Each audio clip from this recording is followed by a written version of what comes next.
Uma simples bênção. Capítulo 6. Oração para a vitória espiritual.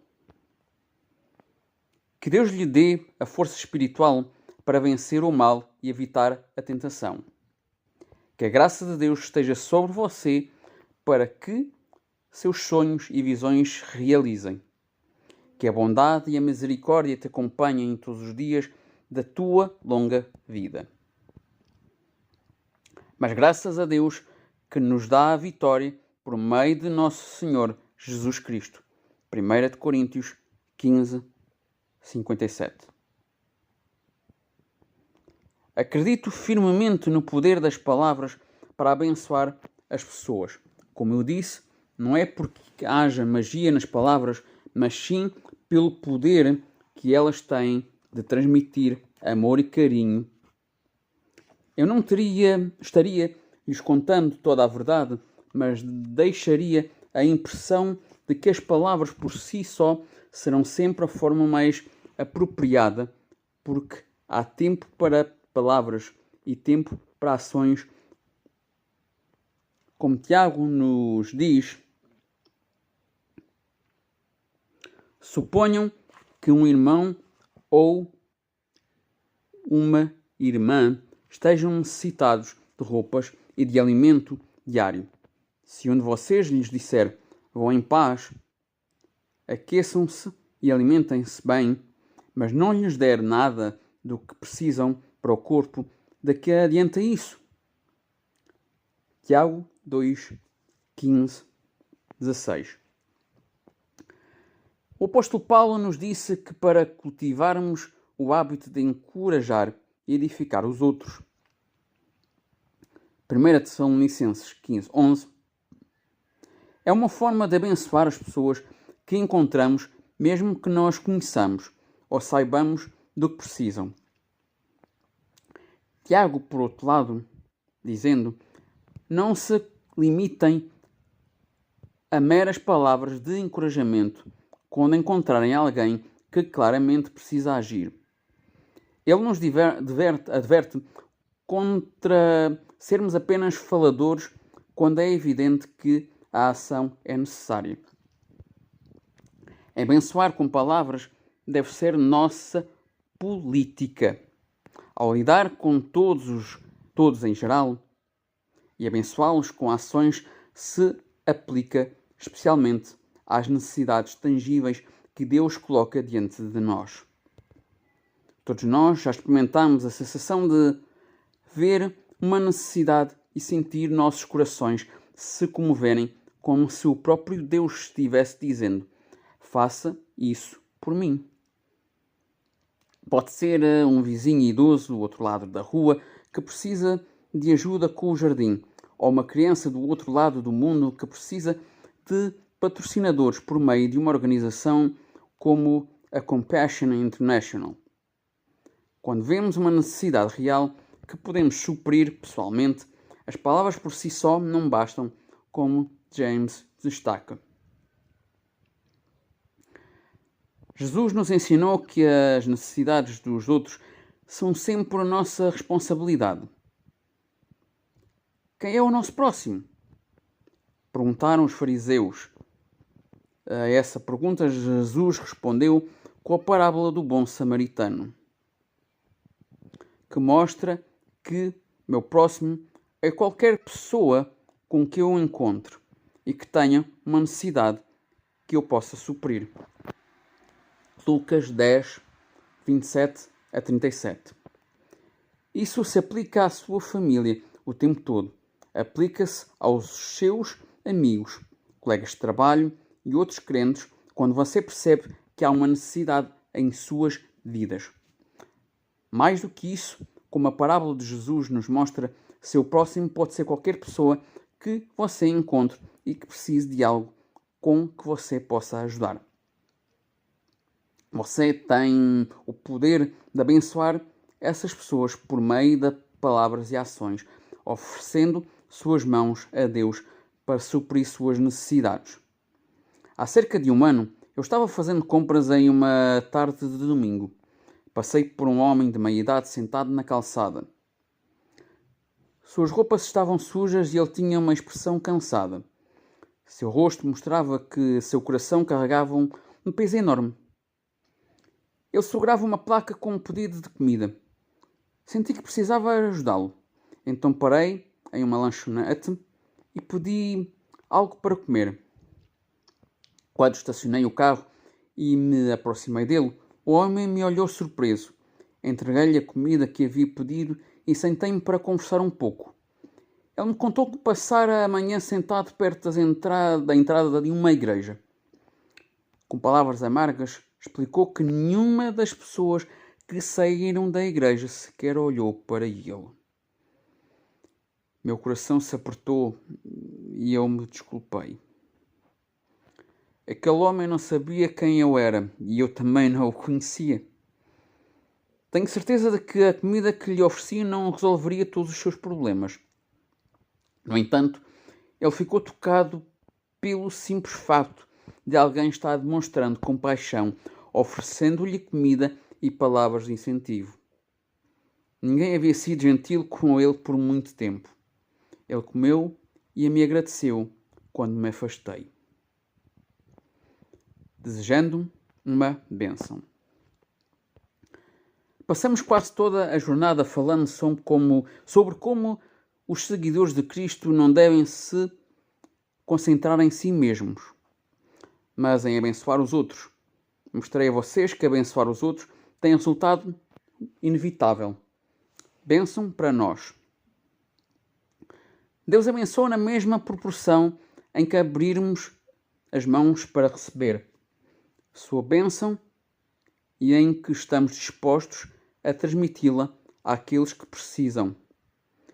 Quero assegurar-lhes que não há nada de errado em desejar bênçãos para si mesmo. Lembram-se de Jacó? Ele lutou com Deus por uma bênção pessoal e a recebeu. Gênesis 32, 24 a 30. Deus quer te abençoar tanto quanto você quer ser abençoado. Sejamos honestos. Todos nós precisamos de bênçãos. Neste mundo imperfeito, a dor e a necessidade fazem parte da vida, mas também faz parte do propósito de Deus nos dar bênçãos. Naturalmente, queremos a bênção de Deus para nos ajudar a superar os momentos difíceis e a realizar esses sonhos. O que significa para você a frase Deus quer te abençoar tanto quanto você deseja receber bênção? Ela contradiz sua compreensão do caráter de Deus?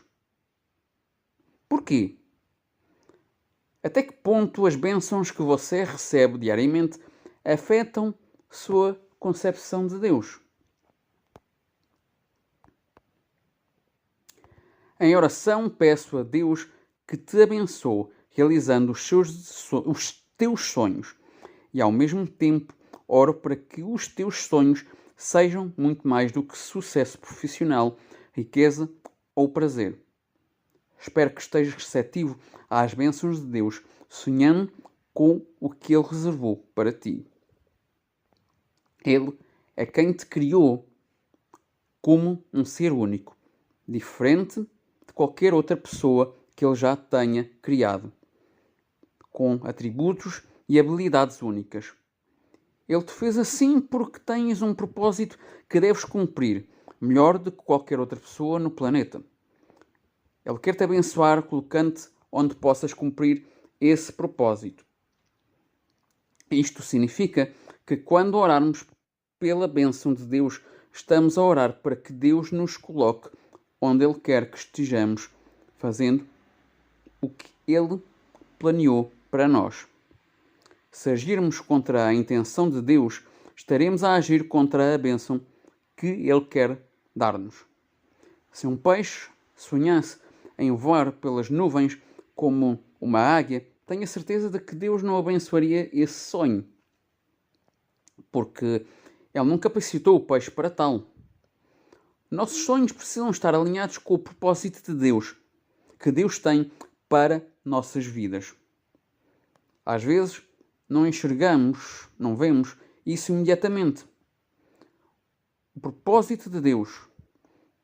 Muitas pessoas vivem frustradas porque não conseguem encontrar seu lugar. Como encontramos esse lugar?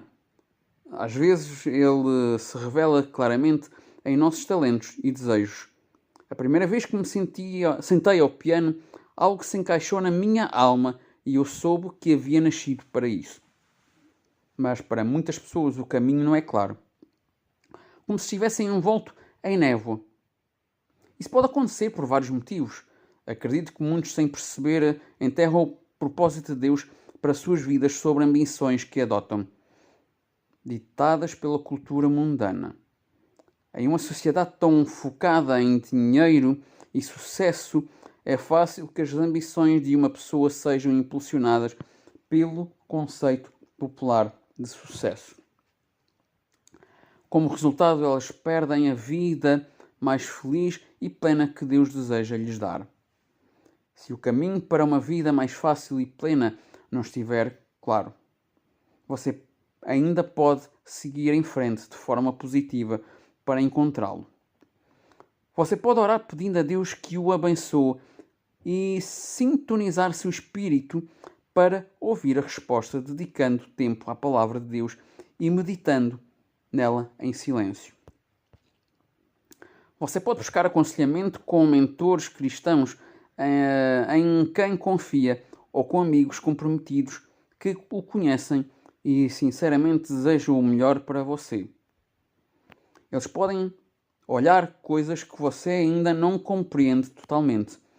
Quando você pede a bênção de ver seus sonhos se realizarem, é importante que você e Deus estejam em sintonia.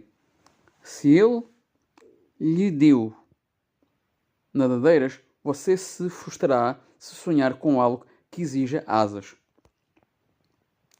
Nem todos com mais de 1,90 m precisam sonhar em ser jogadores de basquete. Assim como nem todos os com menos de 1,60 m precisam sonhar em ser jockeys de corrida. Para viver em verdadeira plenitude, você precisa sim concentrar naquilo com que Deus o capacitou. Você pode estar pensando, eu sempre quis ser médico, e se Deus quiser que eu seja contador? Eu odeio números. Deus não quer que eu seja feliz na minha vida cristã? Como algo que eu detesto pode-me trazer alegria. Bem, não creio que Deus esteja pedindo que você faça o que realmente detesta. É provável que Ele tenha colocado em seu coração o desejo por aquilo que Ele planejou para você. Às vezes, esse desejo pode estar profundamente enterrado e você terá que desenterrá-lo e remover todos os outros desejos que vêm acumulando. É aí que entram a oração e o aconselhamento. Creio que podemos afirmar com segurança que você jamais encontrará alegria e felicidade se tornando algo que Deus não planejou para você. Você só encontrará alegria e felicidade sendo tudo aquilo que Ele quer que você seja. O apóstolo Paulo nos dá a chave em Romanos 8:28.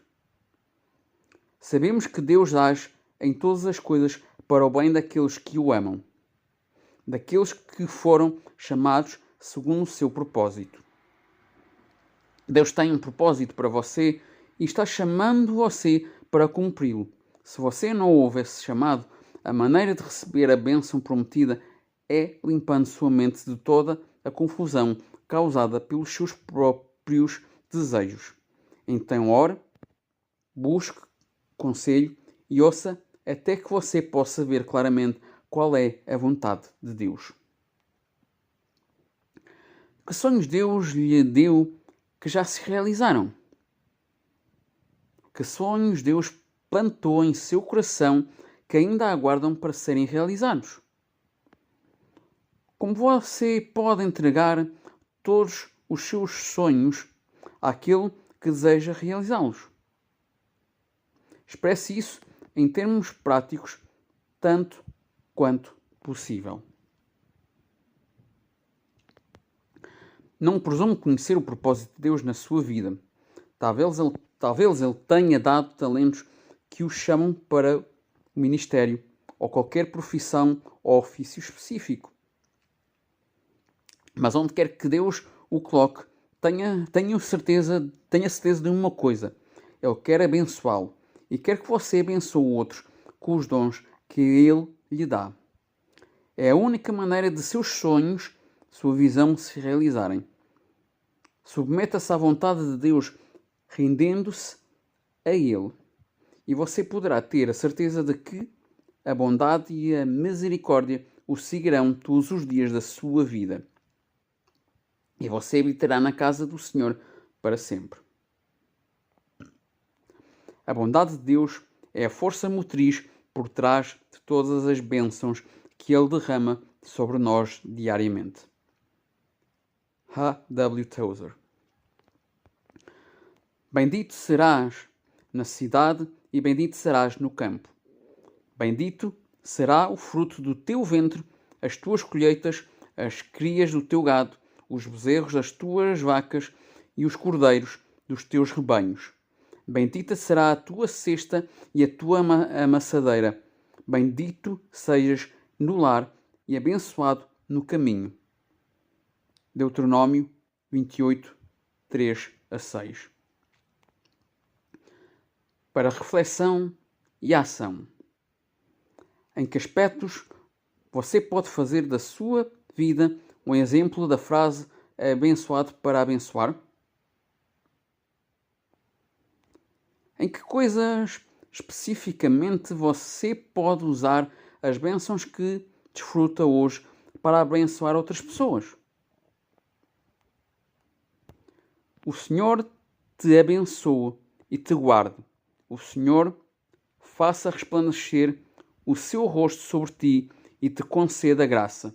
O Senhor volte para ti o teu rosto e te dê paz.